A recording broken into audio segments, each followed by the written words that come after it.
আমি কেন কোনোদিনও ব্লিঙ্ক হইতে পারবো না, কারণ বিয়ের দাদি যখন মারা গেছিল তখন ভি তার কষ্টের কথাগুলো সবার সাথে শেয়ার করছিল, কিন্তু কিছু ব্লিঙ্ক এসে বলছিল ভি নাকি তার দাদির রেপ করে মেরে ফেলছে।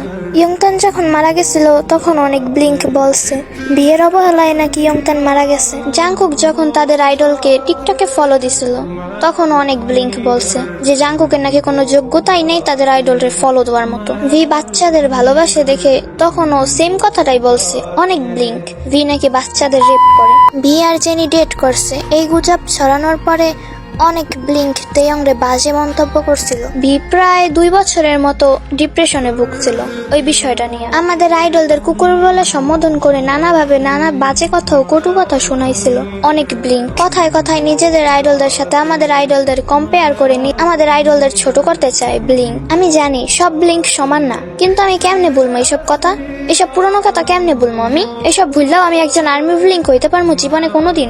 নিজেরাই নানা ধরনের গুজব ছড়াইবে, দেন যখন আমরা কিছু বলবো তখন আমাদের সাথে ঝগড়া করবে আর আমরাই হয়ে যাই টক্সিক। নিজেদের আইডল বিকিনি পরে তার বেলায় কিচ্ছু না, অথচ আমাদের ফ্যান্ডমকে লিঙ্ক ফ্যান্ডম বলে। এত কিছুর পরও আমি একজন আর্মি ব্লিঙ্ক হইতে পারবো জীবনেও? আমি পারবো না ভাই। যেই সব আর্মি ব্লিঙ্করা আছে বিটিএস নিয়ে যদি কোনো ব্লিঙ্ক খারাপ কথা বলে তারা প্রতিবাদ করতে পারে না, তারা ব্লিঙ্কদের কিছু বলে না, কিন্তু বিটিএস আর্মিরা যদি ব্ল্যাক পিঙ্ককে নিয়ে খারাপ কথা বলে তখন যেয়ে তারা ঠিকই প্রতিবাদ করতে পারে। বেশিরভাগ আর্মি ব্লিঙ্কই। আমি পারবো না কোনোদিনও একজন আর্মি ব্লিঙ্ক হইতে। আমি আর্মি আর সারা জীবন আর্মিই থাকুন। আমি কোনোদিন অন্য ফ্যান্ডমে যাইতে পারবো না, আমি অন্য ফ্যান্ডমের সদস্য হইতে পারবো না কোনোদিনও। অন্য কারণে আমি সম্মান করতে পারবো না। যেই ফ্যান্ডম আমাদের ফ্যান্ডমকে ছোট করে দেখে, যেই ফ্যান্ডম আমাদের আইডলদের ছোট করে সম্বোধন করে, সেই ফ্যান্ডমরে আমি রেসপেক্ট করতে পারবো না।